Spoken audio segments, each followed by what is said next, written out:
wa ashabihi wa man tabi'ahum bi ihsan ila yaumil qiyamah. Amma ba'd. Saudara sekalian, alhamdulillah pada pertemuan sebelumnya kita sudah sampaikan tentang urgensi dari kita mempelajari sholat. Ya. Saya ulangi kembali di pertemuan sebelumnya. Kalau di buku bisa dilihat di halaman 129, di mana di situ saya sampaikan satu hadis Rasulullah. Ya. Inna awwala ma yus'alul abdu anhu min amalihi as-sholatu. Fa in tuqubbilat minhu sholatuhu tuqubbila minhu sairu amalihi. Sesungguhnya perkara pertama dari amal seorang hamba yang akan ditanyakan kepadanya adalah sholat. Jika sholatnya diterima, maka amal-amal yang lain diterima. Nah, di sini saudara sekalian, hadirin sekalian, di syarah dijelaskan oleh Syekh Abdul Razak bin Abdul Muhsin dalam kitab Ta'limus Shalah. Dia merupakan ulama di Madinah Al-Munawwarah. Beliau menjelaskan hadis ini bahwa sholat adalah perkara pertama yang akan diminta pertanggungjawabannya dari seorang hamba pada hari kiamat. Jika sholatnya diterima, maka diterimalah amal-amalnya yang lain. Jika sholatnya tertolak, maka tertolaklah amal-amalnya yang lain. Nah, dari sini kita mengetahui tentang pentingnya urgensi belajar sholat, karena kalau sholat kita bagus, maka amal-amal kita yang lain akan diterima oleh Allah Subhanahu wa Ta'ala. Balikannya, kalau sholat kita buruk, maka amal-amal yang lain tidak diterima oleh Allah Subhanahu wa Ta'ala. Kemudian pada pertemuan sebelumnya kita sudah sampaikan tentang sebab-sebab internal, ya, kenapa sholat itu tidak diterima. Ya. Yang intinya agar sholat kita diterima pada pembahasan pertama atau kelas yang pertama itu, kita harus memenuhi syarat dan rukun sholatnya, syarat dan rukun sholatnya. Ya. Misalnya kalau apa istilahnya syarat sholat, ya, sebagaimana yang kita ketahui, ya apa istilahnya sudah masuk waktunya, nah, gitu ya. Kemudian melaksanakan fardu-fardunya, melaksanakan sunah-sunahnya, kemudian suci dari hadas kecil dan besar, ya kan, suci dari najis, ya, baik pakaian kita, dari pakaian, dari badan maupun tempat sholat. Kemudian juga menutup aurat, kemudian menghadap kiblat, ya, tidak sholat sambil makan dan minum, ya. Kemudian juga kita memenuhi rukun-rukun sholat, ya, seperti niat, ya, takbiratul ihram dengan benar, ya kan. Kemudian berdiri bagi yang mampu, membaca surat Al-Fatihah, rukuk, i'tidal, ya kan. Sujud, duduk di antara dua sujud, kemudian tumakninah sebagaimana yang kita tekankan kemarin dalam 4 rukun sholat, ya, pada rukuk, ketika i'tidal, ketika sujud dan duduk di antara sujud, ya. Kemudian juga tasyahud akhir, membaca sholawat Nabi, ya, setelah tasyahud akhir, kemudian melafalkan salam, ya kan, tertib dalam melaksanakan semua rukun. Nah itu, jadi ketika syarat dan rukunnya sudah kita penuhi, ya, maka apa? Maka sholat kita, ya, akan diterima oleh Allah Subhanahu wa Ta'ala. Nah, untuk pembahasan pada kelas ini, saudara sekalian, kita akan sampaikan sebab-sebab eksternal kenapa sholat tidak diterima. Di buku Sholat 60 tahun kita jelaskan juga bahwa saya nukil perkataan dari Imam An-Nawawi bahwa orang yang sholat itu akan mendapatkan dua hal. Yang pertama, dia akan menggugurkan kewajiban. Jadi kalau sudah mendirikan sholat, ya kan, sudah sholat berarti dia sudah nggak kena kewajiban, sudah bebas dari kewajiban sholat berarti ya sudah. Karena apa? Karena sudah dilakukan. Kemudian yang kedua, orang yang sholat akan mendapatkan pahala dari sholat. Nah, mayoritas disampaikan beliau yang didapatkan oleh orang yang sholat itu adalah menggugurkan kewajiban, tetapi tidak mendapatkan pahala dari sholatnya. Nah, pembahasan kedua ini berkaitan dengan hal itu. Ya. Mengapa sholat itu selama 60 tahun tapi tidak diterima? Ya, pembahasan yang kedua kita fokuskan ya terhadap perbuatan-perbuatan atau amalan-amalan yang menjadikan pahala orang yang sholat ini berkurang atau bahkan hilang sama sekali. Nah, di buku ini kita sampaikan ya, ada 12 sebab. Ada 12 sebab. Ya, dilihat di daftar isi ada 12 sebab ya.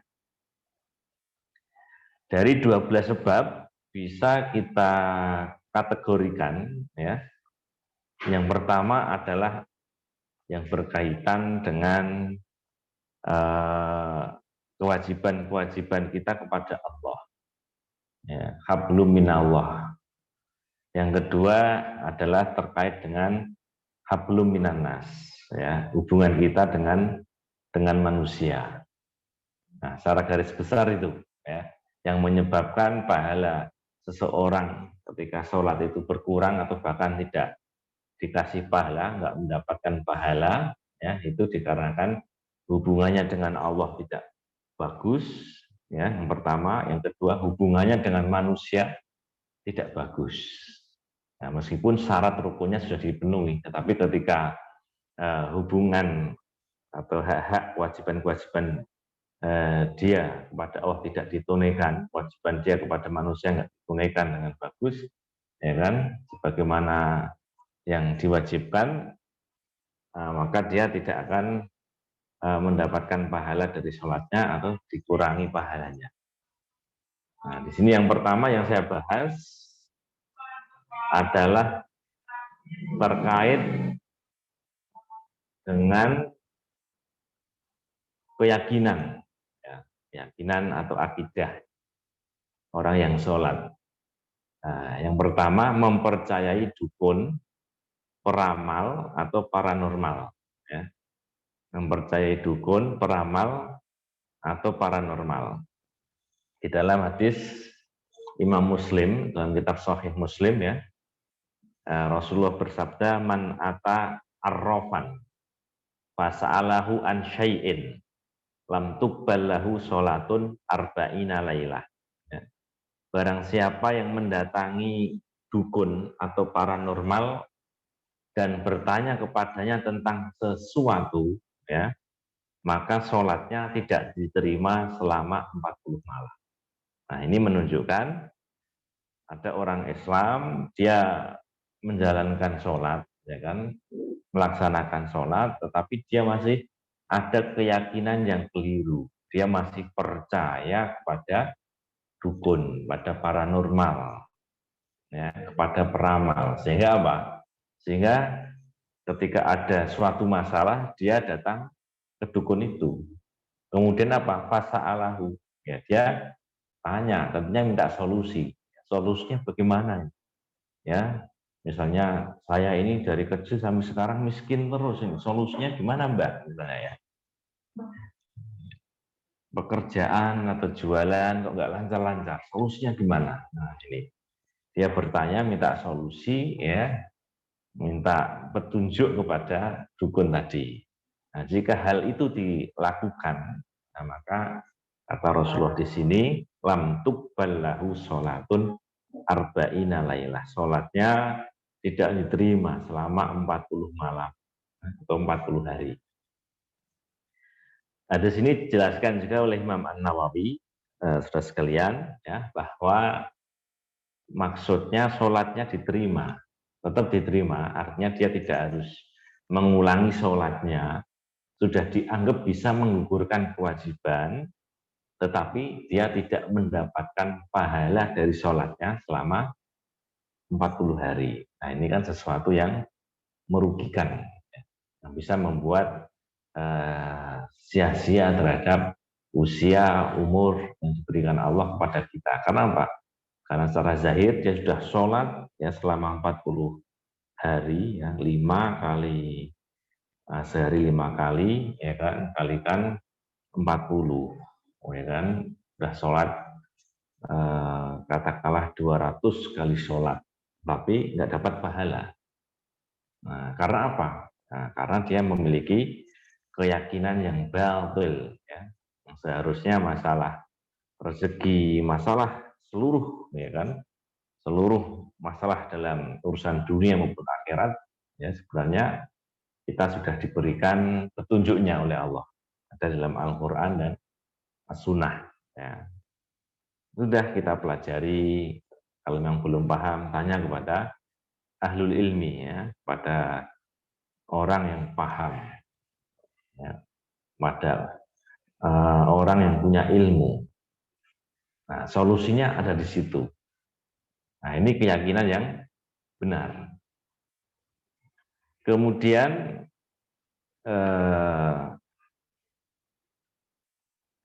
yang berikutnya, ya, kita juga sampaikan yang kaitannya dengan akidah, ya. Nah, kita bisa melihat, ya, di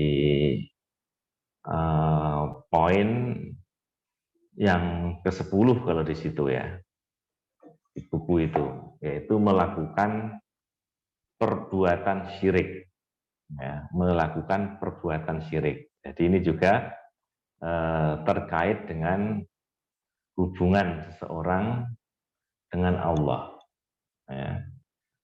Nah, di halaman 10 di situ, ya, melakukan perbuatan syirik. Ya, ada dalam surat Al-An'am ayat 88. Allah berfirman, walau asyraku lahabita anhum maka kanu ya'malun. Seandainya mereka mempersekutukan Allah, niscaya lenyaplah dari mereka amalan yang telah mereka kerjakan, ya. Jadi misalnya ada orang Islam, ya, kemudian dia sudah mendirikan sholat, tetapi dia masih melakukan perbuatan syirik, ya, melakukan perbuatan syirik, ya, misalnya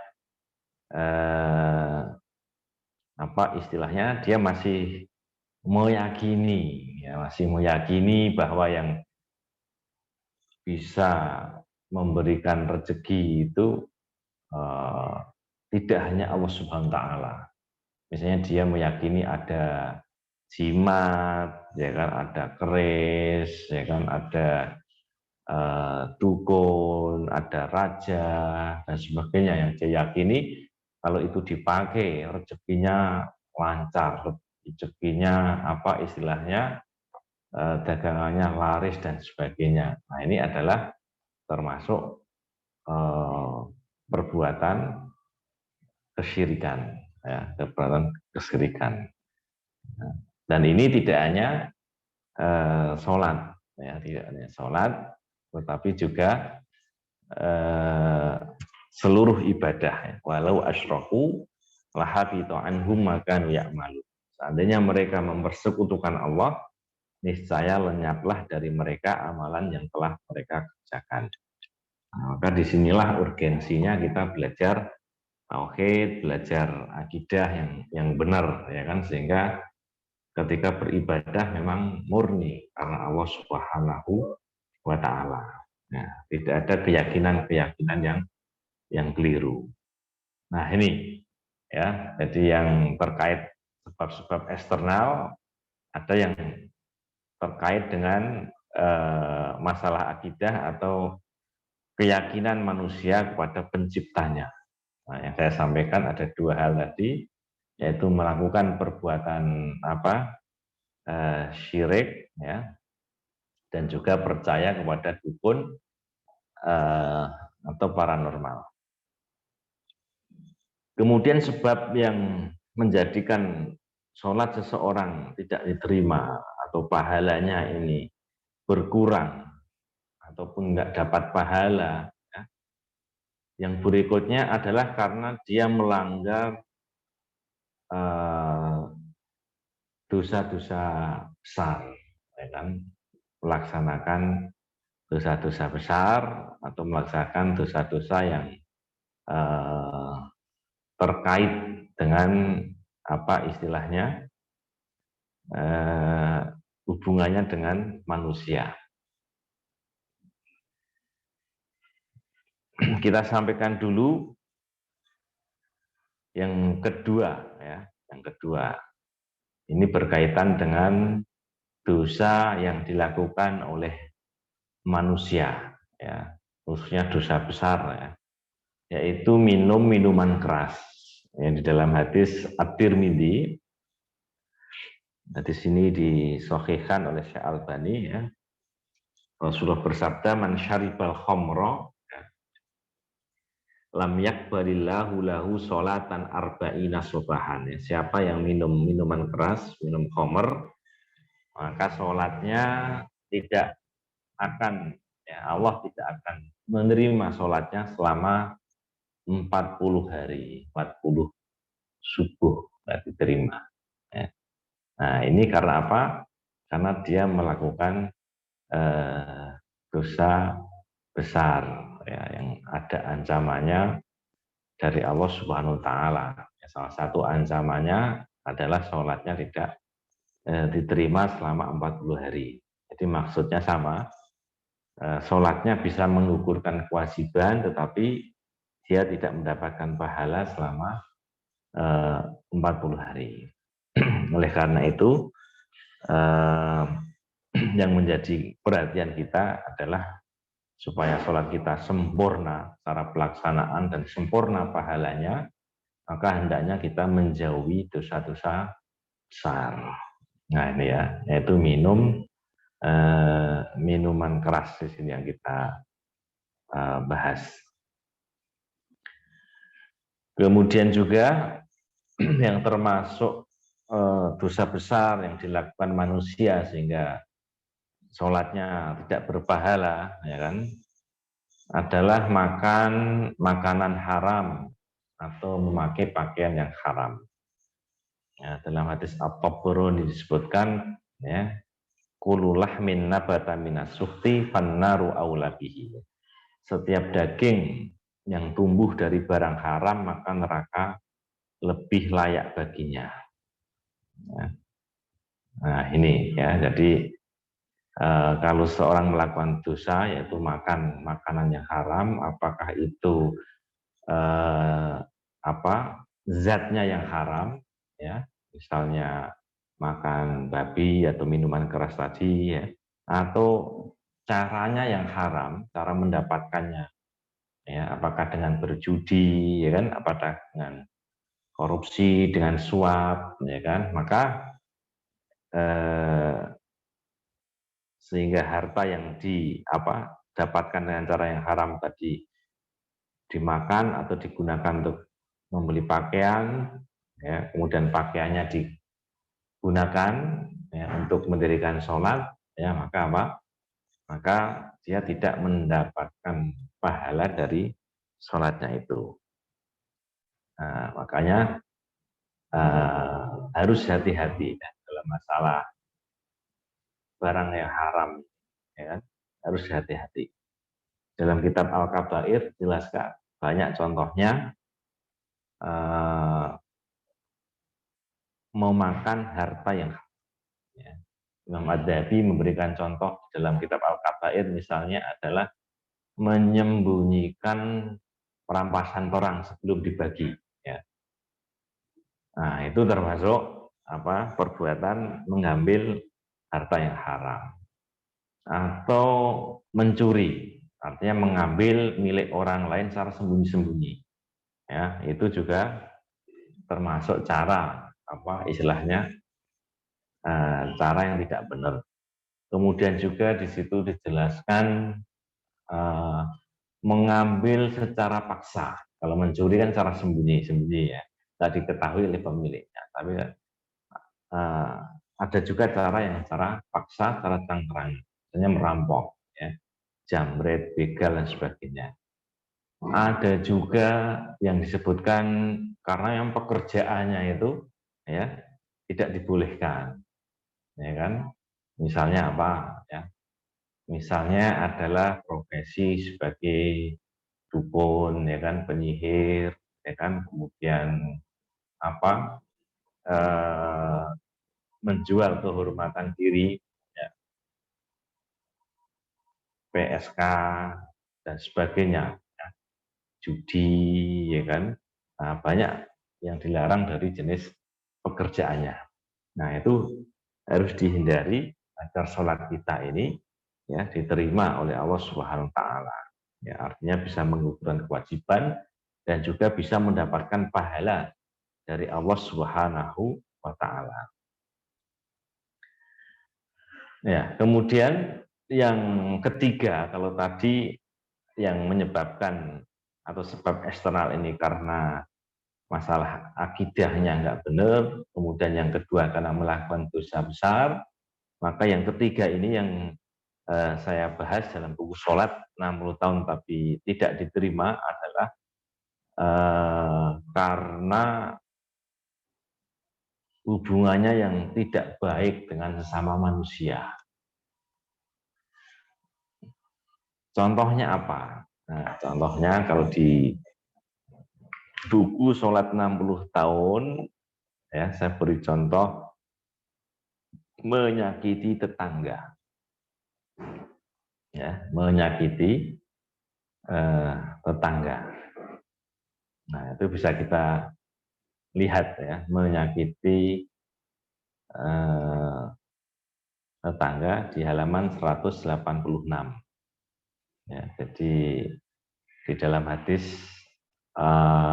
Ahmad di situ diceritakan ada seorang laki-laki bertanya kepada Rasulullah, "Wahai Rasulullah, sesungguhnya si fulanah disebut-sebut banyak melakukan sholat, puasa, dan sedekah. Hanya saja ia mengganggu tetangganya dengan lisannya." Maka Rasulullah ya ketika ditanya orang seperti itu tempatnya di mana, maka Rasulullah menjawab, dia finnari, ya, dia di neraka. Kemudian di situ dilanjutkan, wahai Rasulullah, ada si fulana yang disebut-sebut itu sedikit puasa, sedekah, sholat, ya, ia hanya bersedekah dengan sepotong keju, tapi dia tidak menyakiti tetangganya dengan lisannya. Maka Rasulullah menjawab, dia di surga.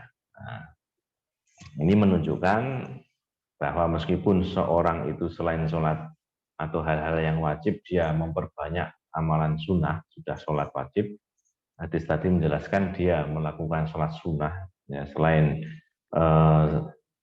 zakat dia banyak bersedekah, ya kan?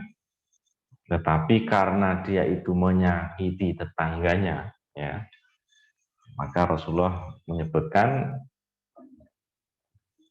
orang tersebut ya kalau tidak bertaubat, ya, dia istilahnya nanti tempatnya di neraka. Sebaliknya, meskipun si fulanah satunya, ya, si fulanah satunya ini nggak banyak sholatnya, sholat sunnahnya nggak banyak, gitu. Puasa sunnahnya nggak banyak, sedekahnya nggak banyak, bahkan disebutkan dengan sepotong keju. Tapi dia nggak nyakiti tetangganya. Maka kata Rasulullah, ya fil jannah. Nah, di sini memang hadisnya memakai redaksi lisan. Karena apa? Karena lisan ini ya kecil barangnya, kecil. Nah, tapi dosanya besar. Kalau digunakan untuk kebaikan, pahalanya juga besar, ya kan? Dan paling mudah, ya kan? Makanya dalam buku yang lain ada yang menyebutkan di antara dosa lisan itu ada sekitar 40-an. Nah, harus hati-hati ya. Salah satunya yang kita sebutkan di sini ya, contoh dosa lisan itu ya, dosa menyakiti tetangga itu dengan lisan itu contohnya gibah, ya kan? Kemudian adu domba, kita adu sesama tetangga, kita adu, kita bilang ke A begini, ke B begitu. Kemudian memuji secara berlebihan itu juga termasuk dosa yang dilakukan oleh lisan. Kemudian debat, debat yang istilahnya tidak ada dasarnya, hanya mengikuti nafsu, itu juga termasuk dosa lisan. Kemudian bicara yang tidak manfaat, bicara sesuatu yang tidak ada manfaatnya untuk dunia maupun akhirat, itu juga dosa lisan. Kemudian melaknat, mengutuk, itu juga dosa lisan. Bercanda secara berlebihan itu juga termasuk dosa lisan. Mengejek, membuli, nah itu juga termasuk dosa yang dilakukan oleh lisan. Maka agar selamat ya kita jaga lisan kita, ya kan. Uskut, nah, taslam. Kalau kita banyak diam itu ya banyak selamat. Tapi kalau kita banyak ngomong, banyak komentar, nah tentu saja banyak masalah kan, gitu ya. Nah ini yang berkaitan dengan hak orang lain, khususnya tetangga, khususnya ya kan, menyakiti dalam bentuk lisan. Nah ini bahaya sekali sehingga harus kita jaga. Nah ini. Kemudian yang berkaitan dengan hak manusia juga adalah di sini saya sebutkan berkaitan dengan hak suami dan istri. Ya, ini saya sebutkan hadis yang disampaikan oleh Imam At-Tirmidzi, hadis sahih, ya, bahwa salah satun la tujawizu sholatuhum adhanahum. Ya, ada 3 golongan orang yang sholatnya itu tidak melewati telinga. Jadi artinya nggak sampai ke langit, ya, nggak dapat pahala. Siapa 3 golongan itu? Al-abdu al-abik hatta yarji'a.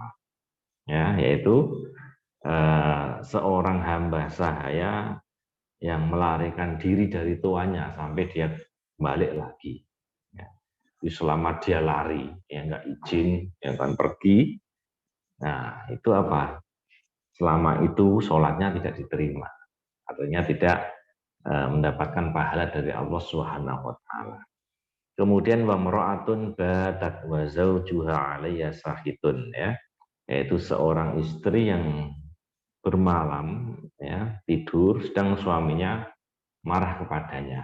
Tentu saja marah yang dibenarkan oleh syariat, ya kan? Misalnya si suami ya kan meminta haknya, ya kan? Tapi istri tidak mau, maka si istri itu ya kan sholatnya tidak bisa melewati telinganya. Kemudian wa imamu qaumin wa hum lahu karihun. Yang ketiga, dan imam suatu kaum sedangkan mereka membencinya. Ya, jadi mungkin apa istilahnya baik itu imam sholat, imam di lingkungan, ya. Kalau memang tidak disukai, ya, tidak disukai maka bisa menjadi tidak diterima. Nah, baik. Kemudian yang berikutnya ya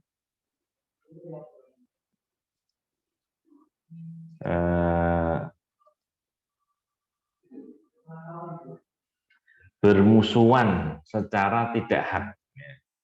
Bermusuhan secara tidak hak. Disebutkan di dalam hadis Ibnu Majah, ya, salah satu ya la tartafi'u sholatuhum fawqa ru'usihim shiburan. tiga golongan yang sholatnya tidak akan diangkat meski satu jengkal dari kepala, ya. Meski satu jengkal. Siapa mereka? Ya. Wahum lahu karihun. Rajulun amma qauman wahum lahu karihun. Ya, seorang yang mengimami satu kaum sementara mereka tidak menyukainya. Kemudian wa mar'atun batat wa zawjuha 'alayha sahitun tadi, ya. Seorang perempuan yang bermalam sementara suaminya marah, tidak ridho kepadanya. Wa akhwani mutasorimani, dan dua saudara yang saling bermusuhan. Dua saudara yang saling bermusuhan. Nah, maka di sini sesama muslim tidak boleh saling bermusuhan, tidak boleh saling mendiamkan. Kalau memang ada masalah, ya, saling mendiamkan, tidak boleh melebihi 3 hari. Nah ini, jadi ini yang terkait dengan hak-hak sesama manusia, terkait dengan hak-hak sesama manusia. Kemudian juga memutus silaturahim. Nah, ini juga bisa menjadikan seseorang, ya kan, amalnya tidak diterima termasuk sholat. Ya. Dalam hadis Imam Ahmad disebutkan inna a'mala bani Adam tu'radu kulla khamisin lailatal jumu'ati fala yuqbalu amalu qati'i rahimin. Sesungguhnya amalan anak cucu Adam disodorkan, dilaporkan pada setiap hari Kamis malam Jumat. Ya, kemudian tidak akan diterima amalan orang yang memutuskan hubungan silaturahim. Nah, jadi amalan manusia ini tiap hari Kamis malam Jumat, ya, sepekan sekali disodorkan semuanya, ya kan.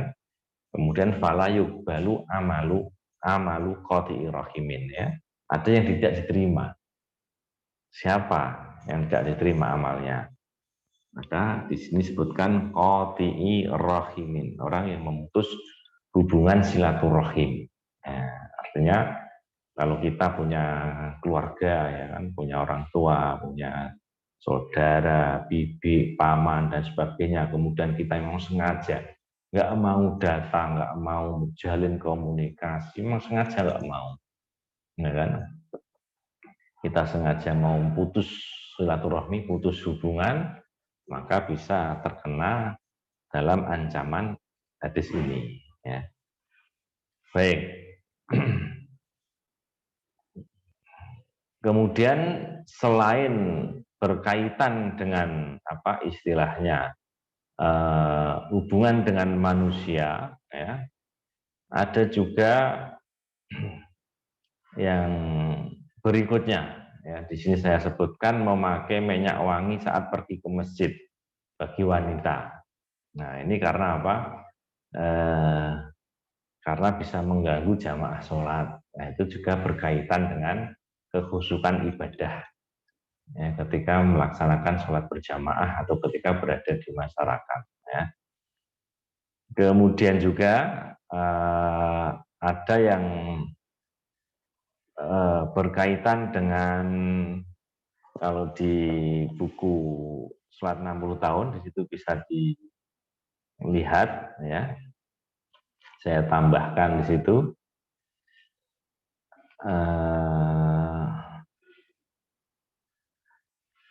tidak membayar hutang, ya. Tidak membayar hutang. Nah, ini juga saya masukkan, ya. Jadi orang yang tidak membayar hutang, ya, sampai dia meninggal, maka apa? Nah,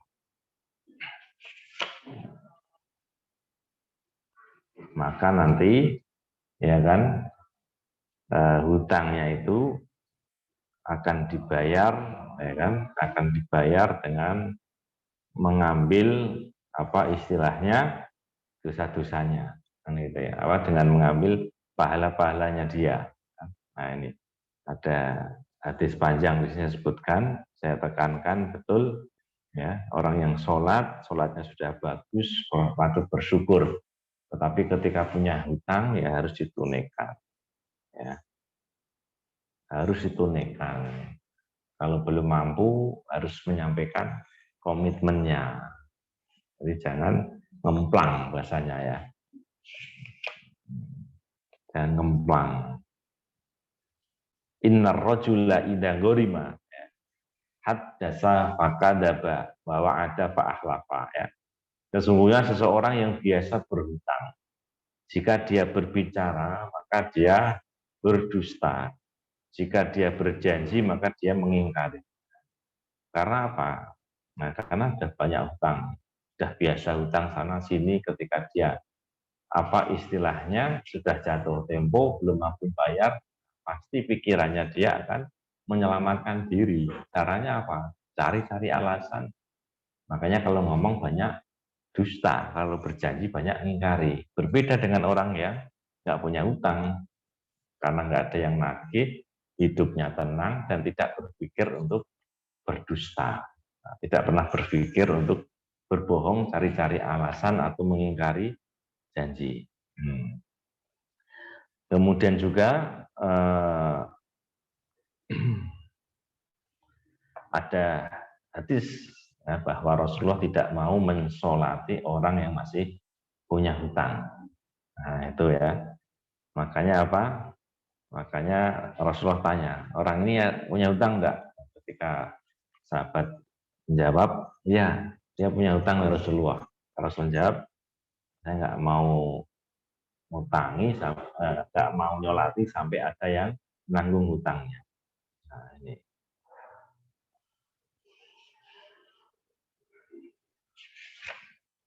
Nah, kemudian juga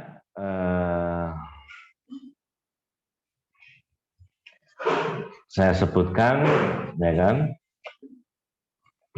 hadis dari Ibnu Majah, hadis disahihkan oleh Imam Al-Albani, ya, bahwa orang yang mati bawa hutang maka kebaikannya itu nanti sebagai ganti. Ya. Man mata wa alaihi dinarun au dirhamun udiya min hasanatihi laisa samma dinarun wala dirhamun. Barang siapa yang mati dalam keadaan masih memiliki hutang 1 dinar atau 1 dirham, maka hutang tersebut akan dilunasi dengan kebaikannya di hari kiamat nanti, karena di sana di akhirat tidak ada lagi dinar dan dirham. Baik. Sebentar ya, saya break sebentar dulu.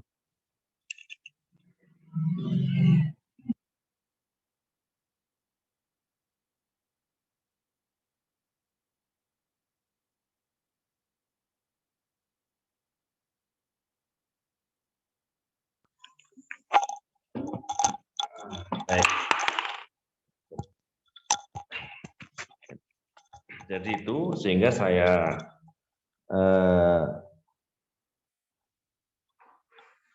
masukkan ya masalah hutang ini ketika seorang meninggal ya kan, kemudian apa dia masih punya hutang ya, maka di sana dia tidak bisa apa istilahnya bayar hutangnya itu dengan uang karena sudah nggak ada uang gitu ya. Di sana sudah nggak ada uang. Maka cara satu-satunya cara dalam hadis ini maka apa? Kudiya min hasanatihi. Ya, dibayar dengan kebaikannya. Kalau dia punya pahala sholat, ya pahala sholatnya diambil. Kan rugi sekali, ya kan? Kita di dunia beribadah, berharap amal kita diterima oleh Allah SWT, tetapi karena ada kaitannya hak dengan manusia, ya, akhirnya pahala-pahala kita diambil, ya kan? Nah, ini hadirin sekalian, ya. Kemudian berikutnya, ya, ada yang saya sebutkan di sini, ya,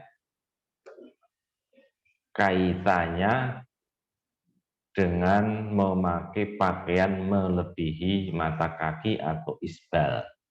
Di sini saya sebutkan karena ada Hadis ma'as falanal ka'baini minal izari fafinnar. Sarung yang di bawah mata kaki tempatnya di neraka. Kemudian juga ada hadis yang sebagian dinilai sahih, sebagian dinilai dhaif, ya. Innallaha la yaqbalu sholata rajulin musbilin, ya. Sesungguhnya Allah tidak menerima sholat seseorang yang memakai sarung melebihi mata kaki. Nah, ini sengaja saya sampaikan karena di dalam apa istilahnya hukum fikih menurut empat mazhab, ya, ada adab, ada aturan bahwa orang yang memakai pakaian melebihi mata kaki atau isbal karena sombong, maka semua mazhab, ya, itu berpendapat haram, ya, baik Maliki, Hambali, ya kan, Hanafi, Syafi'i semua haram kalau karena sombong. Kalau tidak karena sombong, disampaikan di situ ada beberapa pendapat, ya. Ada yang menyatakan makruh, misalnya Syafi'i, Hanafi, Hambali. Kemudian yang Maliki tidak sampai haram, tapi ditoleransi. Kalau dia hanya punya satu pakaian saja dan punya undur itu baru boleh. Tapi kalau nggak ada undur, tidak boleh. Itu karena kalau tidak karena sombong. Nah, dalam hadis ini dijelaskan oleh para ulama, ya, kalau hadis yang innallaha la yaqbalu sholata rajulin musbilin, sesungguhnya Allah tidak menerima salat seorang yang memiliki sarung melebihi mata kaki, maka ini dijelaskan oleh para ulama bukan berarti sholatnya tidak sah, ya. Jadi sholatnya tetap sah, tetap sah. Artinya tidak harus ngulangi, ya. Bisa menggugurkan kewajiban, ya. Hanya saja orang yang berpakaian isbal tadi, ya, dia apa istilahnya berdosa, ya. Berdosa artinya diingatkan, ya, diingatkan karena dalam sejarah itu para raja dan sebagainya biasanya itu, ya, pakaiannya panjang-panjang. Nah, itu menunjukkan kesombongan, menunjukkan biar dia dilihat sebagai orang kaya dan sebagainya. Nah, Islam itu tidak mau seperti itu. Nah, Islam ya tawadhu, ya kan, dan tidak berlebih-lebihan. Gitu. Nah, ini kaitannya dengan adab yang dipakai ketika sholat. Jadi sholatnya tetap sah, hanya saja apa? Hanya saja menurut para ulama diingatkan kalau bisa tidak seperti itu. Kemudian sudah ada yang menjelaskan dalam hadis itu Rasulullah melihat seorang laki-laki musbil, ya, kemudian wudhu, ya kan, terus disuruh mengulangi wudhu. Jadi tidak disuruh untuk mengulangi sholat, tetapi yang disuruh adalah mengulangi wudhunya. Ya, ada sebuah analisa, ya, karena ketika wudhu dan celana atau sarungnya itu kepanjangan, nah itu bisa menjadikan wudhunya tidak sempurna, ya kan, wudhunya tidak sempurna atau ngangkatnya, ya kan, terlalu susah. Nah, itu ada analisa seperti itu. Nah, baik, ya, jadi ini yang kita bahas pada pertemuan kali ini, ya. Jadi sebab-sebab eksternal meliputi tadi beberapa hal, ada yang kaitannya dengan masalah keyakinan atau akidah, ya kan, seperti percaya dukun atau paranormal, ya, kemudian apa berbuat syirik. Ada juga yang kaitannya karena orang tersebut melakukan dosa besar seperti minum minuman keras atau makan makanan haram, memakai pakaian yang haram, ya. Kemudian juga ada yang karena dia melanggar hak dari orang lain, ya, misalnya tadi menyakiti tetangga, ya kan, kemudian membuat marah suami, ya, kemudian bermusuhan secara tidak hak, memutus silaturahim, menzalimi orang lain, kemudian tidak membayar hutang. Nah, saya juga menekankan di sini tentang menzalimi orang lain, ya, bahwa menzalimi orang lain itu juga sama, nanti gantinya adalah diambilkan dari pahala-pahalanya untuk sholat. Baik, itu yang saya sampaikan untuk materi kelas pada hari ini. Berikutnya saya kembalikan dulu kepada moderator, ya. Ya, alhamdulillah materi yang telah disampaikan oleh Ustaz Muiz. Dan sekarang buka sesi pertanyaan ya Ustaz ya. Ya, ya, silakan. Ya, berapa pertanyaan Ustaz? Silakan satu Silakan. dulu. Satu dulu ya. Ini ada pertanyaan dari chat dari Rahmat Janti. Assalamualaikum Ustadz, Ahwan izin bertanya, berkenaan dengan meminum minuman keras, apakah yang disebutkan dalam hadis yang tidak diterima sholat selama 40 hari itu dilakukan dalam satu kali minum? Bagaimana dengan yang setiap hari minum dapat lipat ganda tidak diterima sholatnya? Dan kalau misal dia tahu tidak terima sholat, apakah tetap wajib melakukan sholat? Syukran Ustadz, barakallahu fiik. Baik, ya. Wafikum barokah. Jadi terkait dengan orang yang minum minuman keras, di situ disebutkan man syaribal khomro. Jadi ya memang satu kali minum itu, ya. Siapa yang minum minuman khomer, ya, kalau dia minum lagi itu nambah, ya kan, nambah, ya kan. Kemudian apakah dia tetap wajib sholat? Wajib, ya. Dia wajib sholat, karena sholatnya tadi bisa menggugurkan kewajiban, hanya saja dia tidak mendapatkan pahala dari sholatnya. Dan di buku ini, ya, setelah 60 tahun, memang saya tulis berdasarkan kisah nyata, ya kan. Jadi di suatu masjid, ini bisa benar-benar kisah nyata, ada orang yang memang sejak kecil, ya, sejak kecil itu ya minum minuman keras itu, ya. Kalau kita minumnya air putih, teh dan sebagainya, dia minumnya ya minuman keras sampai suatu saat Allah memberikan hidayah, ya kan, memberikan hidayah. Kemudian di cerita yang saya tulis ini, ya, kisah itu, kalau memang benar-benar tobat harus meninggalkan minuman keras. Akhirnya karena sudah saking seringnya tiap hari minum keras itu, ya, susah sekali untuk berhenti atau menghentikannya. Tapi izin Allah dia tetap berkomitmen untuk berhenti, sehingga ada beberapa hal yang dialaminya, ya kan? Dia mengalami istilahnya, mungkin karena sudah lama minum akhirnya sakit, ya kan, akhirnya meninggal. Artinya apa? Meskipun belum tadi, ya, sholatnya kalau dihitung tadi 40 hari kali sekian, tapi karena dia sudah bertobat, nah maka itu istilahnya kita memandangnya ya sebagai husnul khotimah wala nusaki ala Allahi akad daya. Karena dia sudah sungguh-sungguh, meskipun sholatnya nggak diterima, tapi tetap tetap dia sudah bersungguh-sungguh dan dia sudah menggugurkan kewajiban. Nah, kira-kira seperti itu, ya. Nah, ada lagi? Saya beberapa peserta yang mau bertanya lagi bisa lewat chat atau langsung.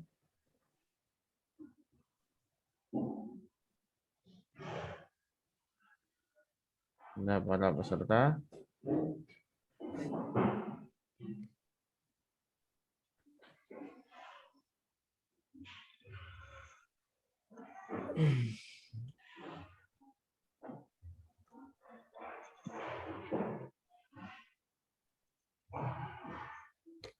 Baik.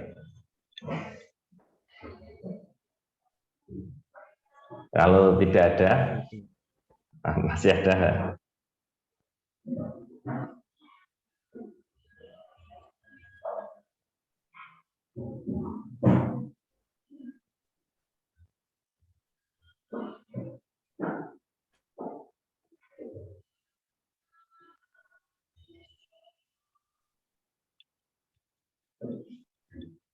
Ya, berapa peserta yang ingin bertanya, dipersilahkan.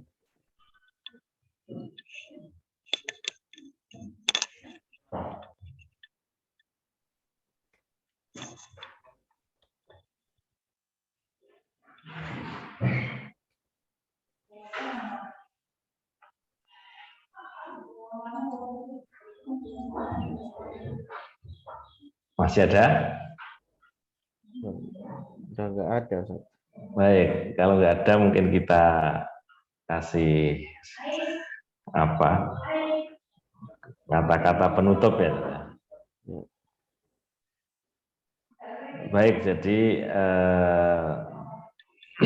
sholat 60 tahun tapi tidak diterima, ini adalah masalah yang sangat urgen sekali ya, karena ketika seseorang itu memperhatikan kualitas sholatnya ya, berarti dia sudah otomatis memperhatikan kualitas dirinya, kan begitu. Karena sekarang saya lihat ada beberapa banyak perusahaan yang membuka lowongan kerja itu syaratnya apa istilahnya sudah terbiasa sholat tepat waktu, terbiasa sholat tahajud, ya terbiasa sholat jamaah lima waktu. Nah, di situ berarti apa? Orang yang sudah bisa mendirikan sholat secara sempurna, berarti karakternya, ya, karakternya itu bagus karena sholat sudah menanamkan banyak karakter disiplin, ya kan, karakter berbicara yang baik, karakter optimis dan sebagainya. Nah, sehingga kalau kita bingung ingin memperbaiki apa dalam hidup kita ini, mari kita mulai dari memperbaiki kualitas sholat kita, baik secara lahir maupun batin. Nah, mungkin itu yang saya sampaikan, semoga bermanfaat. Kalau belum jelas nanti silahkan dibaca di dalam bukunya, sholat 60 tahun tapi tidak diterima. Ya, di sini ada beberapa hal detail yang belum kita sampaikan pada kelas ini. Mungkin demikian dari saya. Qulu qouli hadza astaghfirullahi wa lakum. Assalamualaikum warahmatullahi wabarakatuh. Waalaikumsalam warahmatullahi wabarakatuh. Ya, kami ucapkan jazakallahu khairan kepada Ustadz Fahrul Muiz yang telah mengisi kajian yang luar biasa pada kesempatan pagi hari ini. Dan alhamdulillah telah selesai bersama dalam kajian pada pagi hari ini. Dan mari kita tutup bersama-sama dengan membaca doa kafaratul majelis. Subhanakallahumma wa bihamdika asyhadu an la ilaha illa anta astaghfiruka wa atubu ilaik. Wallahu a'lam bishawab. Wassalamualaikum warahmatullahi wabarakatuh.